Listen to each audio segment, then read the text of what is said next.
Here's how this fire's being fought. Expert pilots battle wind gusts as they dump water scooped from ponds on smoldering outcrops of fire. The aim is not to control the wildfire, but dampen down its edges, keep it from threatening other communities and roads. For the moment, this is as close as you can get to Fort McMurray, 25 kilometers south on the highway.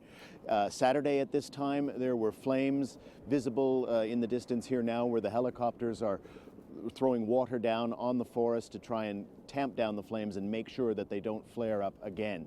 The last few days brought cooler, damper conditions, and that helped both firefighters and those leading the evacuation of remaining residents.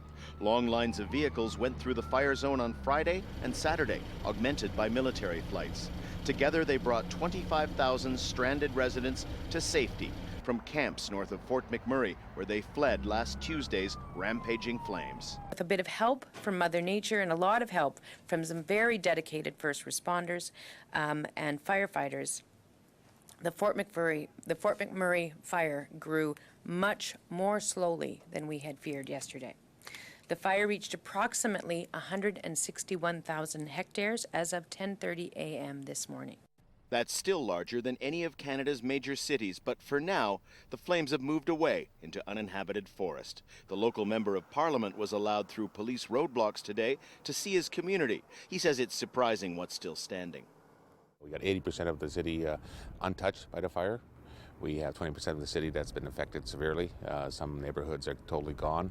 But on the most part, we have key infrastructure in place. Our hospital's standing, our schools are standing. The region's main industry, its tar sands, bitumen mines, and refineries are being affected. At least 2 major producers have stopped production, citing smoke and employee safety as their concerns. By some estimates, Canada could lose up to a quarter of its oil production, a major economic blow.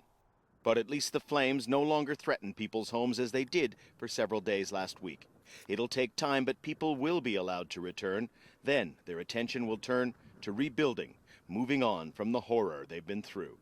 Daniel Lack, Al Jazeera, near Fort McMurray, Alberta.